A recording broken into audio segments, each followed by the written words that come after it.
Spirit chronicles season 2 episode number 1 की शुरुआत में हारुतो कह रहा होता है मिहारू आया से हारुतो की बचपन की दोस्त थी। वो एक दूसरे के नेक्स्ट डोर ही रहते थे, वो भी एक ही घर में। लेकिन हारुतो के पेरेंट्स का डिवोर्स हो गया और वो दोनों अलग हो गए। हारुतो और मिहारू के बिछड़ने से पहले वो साथ में ही बड़े हुए, इसलिए उस समय उन्होंने एक दूसरे को पहले से ही स्पेशल डिसाइड कर लिया था, जहां पर वो दोनों एक दूसरे से शादी करने का भी प्रॉमिस करते हैं। जिसके बाद वो कहता है, इसीलिए मैंने पढ़ाई में काफ़ी मेहनत की ताकि मैं फेमस हाई स्कूल में जा सकूं, जहां पर मिहारू पढ़ती थी। इसीलिए मेरे पास कोई क्लब वगैरह ज्वाइन करने का समय भी नहीं था। तभी वो सामने मिहारू को देखता है और उसके पास जा ही रहा होता है कि तभी वहां पर एक लड़का उसके पास आता है जिसका नाम ताकाहिसा होता है। फिर वो दोनों बातें करने लगते हैं। जिसके बाद वहां पर एक और लड़की आती है जिसका नाम सात्सुकी होता है। जिसके बाद वो तीनों वहां से जाने लगते हैं। दूर से हारुतो उन्हें देख ही रहा होता है। जिसके बाद वो तीनों आगे बढ़ ही रहे होते हैं। उन्हें और दो बच्चे मिलते हैं जिनका नाम आकी और मासातो होता है। अब वो लोग बातें कर ही रहे होते हैं कि वहां पर एक मैजिक सर्कल बनता है और वो लोग दूसरी दुनिया में पहुंच जाते हैं। जिसके बाद हम हारुतो, आशिया और सेलिया को देखते हैं, जहां पर आशिया उन लोगों को महसूस करती है और हारुतो से उन्हें बचाने के लिए कहती है। अब हम उन तीनों को देखते हैं, जहां पर आकी बोलती है, हम लोग कहां पर हैं। मिहारू फोन में देखने लगती है कि आखिर वो लोग कहां पर हैं, लेकिन फोन का नेटवर्क नहीं चल रहा होता है। तभी वहां पर एक आदमी आता है। अब हम हारुतो को देखते हैं जो कि उन्हें बचाने जा रहा होता है। तभी उसे सामने कुछ दिखता है, तो वो नीचे उतरकर देखता है और सोचता है, क्या उन्होंने स्पेशल स्पेल का यूज किया है। तभी उसे सामने एक फोन दिखता है, जिसे देखकर वो बोलता है, आखिर यहाँ पर हो क्या रहा है।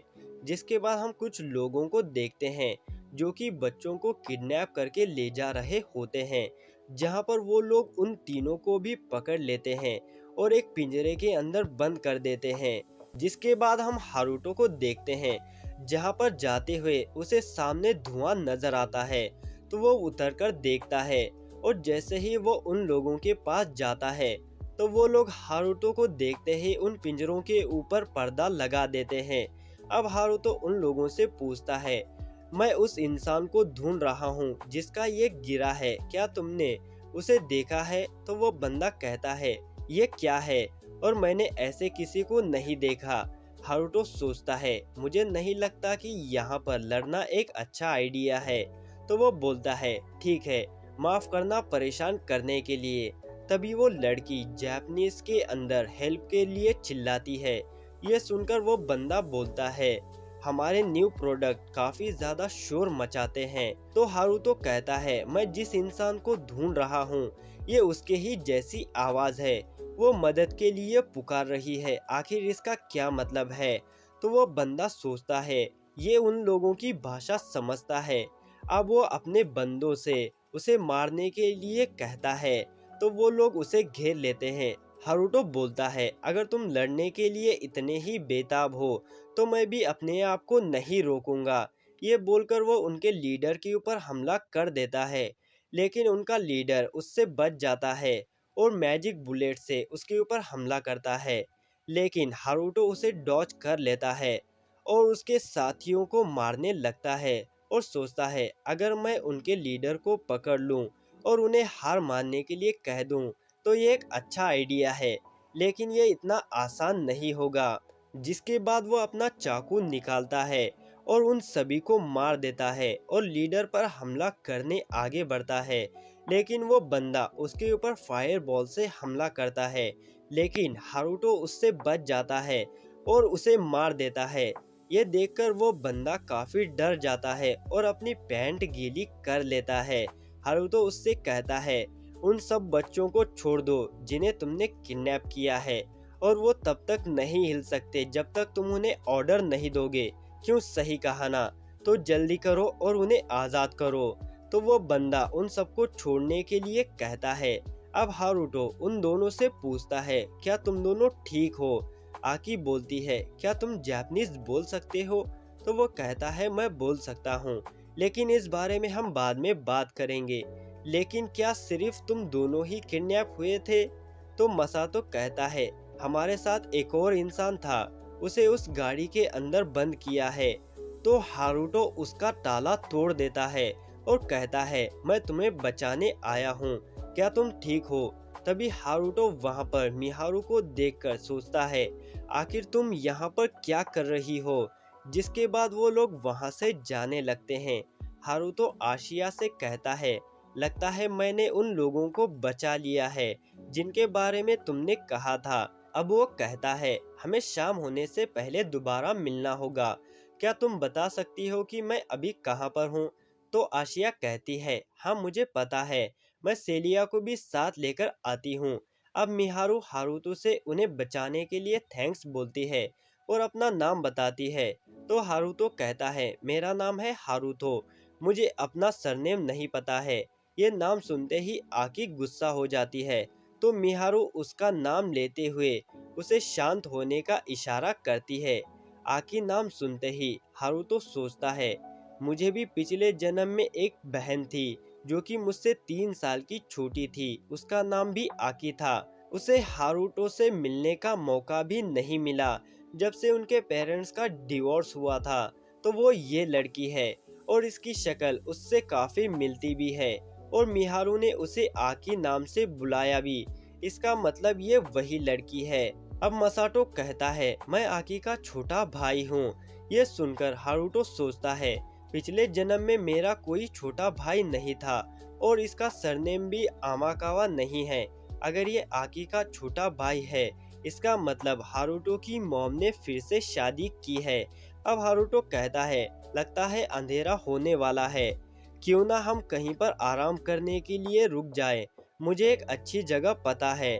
जिसके बाद वो लोग उसके पीछे जाते हैं, जहाँ पर वो अपने मैजिक से एक पत्थर का घर को समन करता है और कहता है, भले ही ये बाहर से दिखने में ऐसा हो, लेकिन इसके अंदर रहने के लिए काफी अच्छी जगह है। तभी वहाँ पर आशिया और सेलिया आती है। सेलिया हारुतो के पास जाके उससे कहने लगती है, तुम बिल्कुल ठीक तो हो ना, कहीं तुम्हें चोट तो नहीं आई? तो वो कहता है, मैं बिल्कुल ठीक हूँ।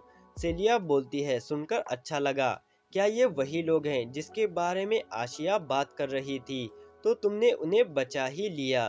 तो वो सेलिया को उनके नाम बताता है और कहता है, इन लोगों को हमारी लैंग्वेज नहीं आती है। तभी आशिया सेलिया के सर पर किस करती है और माहिरू के भी, जिससे वो दोनों एक दूसरे की लैंग्वेज को समझने लगते हैं। हारुतो कहता है, क्या तुम ये भी कर सकती हो? तो वो बोलती है, ये लैंग्वेज तुम्हें आती है, इसीलिए मैं ये कर सकती हूँ। अगर मुझे वो लैंग्वेज नहीं पता तो वो मैं नहीं कर सकती। हारुतो कहता है, ऐसी बात है क्या?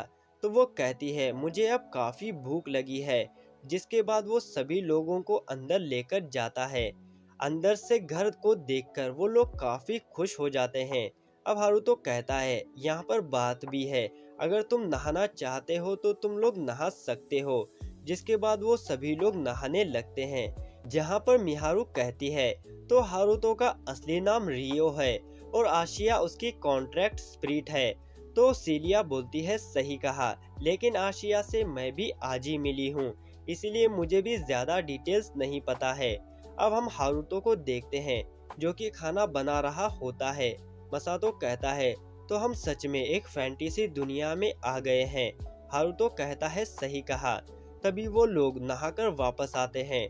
तो हारुतो उन सबको खाना खाने बैठने के लिए बोलता है, जिसके बाद वो लोग खाना खा लेते हैं। अब हारुतो कहता है, तुम लोगों ने जो भी बताया उससे लगता है कि तुम लोग किसी समनिंग स्पेल में फंस गए होंगे और इस दुनिया में पहुंच गए होंगे। तो माहिरो कहती है, तो क्या हम वापस अर्थ पर नहीं लौट सकते? हारुतो कहता है, उसके बारे में तो मुझे भी नहीं पता, ये उससे बहुत अलग है। जब मेरा इस दुनिया में पुनर्जन्म हुआ था, इसीलिए मुझे नहीं लगता कि मेरा एक्सपीरियंस इसमें तुम्हारे लिए कोई यूजफुल होगा। सिलिया कहती है, तुम्हारी स्टोरी सुनकर और जो 6 लाइट पिलर्स आज हमने देखे हैं और ये कि होली कैलेंडर में 1000वां साल चालू है, ये सब मिलाकर देखा जाए तो शायद इसका लेजेंड में बताए गए 6 वाइस गॉड्स से कुछ संबंध हो सकता है। हारुतो कहता है, मैंने भी यही सोचा था। 1000 साल बाद जब डिवाइन डीमन वार और जब 6 होली जेवर्स चमकेंगे और एक ऐसी लाइट बनाएंगे जो आसमान को छू रही होगी, तब बहादुर हीरो जो डिवाइन इक्विपमेंट पहनकर स्ट्राहल की जमीन पर लौटेंगे। लेकिन मुझे नहीं लगता कि ये लोग लेजेंड में बताए गए हीरोज हो सकते हैं। माहिरो कहती है, इस दुनिया में आते वक्त हमारे साथ और 2 लोग भी थे, लेकिन वो लोग हमारे साथ में आने से पहले ही गायब हो गए। तो क्या वो लोग भी इसी दुनिया में होंगे? तो वो बोलता है, शायद ऐसा हो सकता है, लेकिन मैं श्योर नहीं हूँ। तभी आशिया हारुतो के पास जाती है और उससे कहती है, मुझे काफ़ी नींद आ रही है, चलो सो जाते हैं, मैंने आज बहुत एनर्जी यूज़ कर ली है। यह कहकर वो हारुतो को गले लगा लेती है। ये देखकर सेलिया बोलती है, आखिर तुम ये क्या कर रही हो? तो वो बोलती है, मैं अपना माना रिचार्ज कर रही हूँ। सेलिया कहती है, नहीं, तुम ऐसा नहीं कर सकती। तो वो पूछती है, ऐसा क्यों? मैं तो हमेशा हारुतो के साथ ही सोती हूँ। तो हारुतो कहता है, इसके लिए एक वजह है। तो सेलिया कहती है, रुक जाओ, तुमने अभी तक नहाया भी नहीं है। तो वो बोलता है, तो तुम्हारा रीजन यही है? अब माहिरो कहती है, तुम लोग जा सकते हो, हम लोग यहाँ की सफाई कर लेंगे। तो यहीं पर इस एपिसोड का दी एंड होता है। तो मिलते हैं आपको एक और नए एपिसोड के साथ, तब तक के लिए bye bye, sayonara, good bye.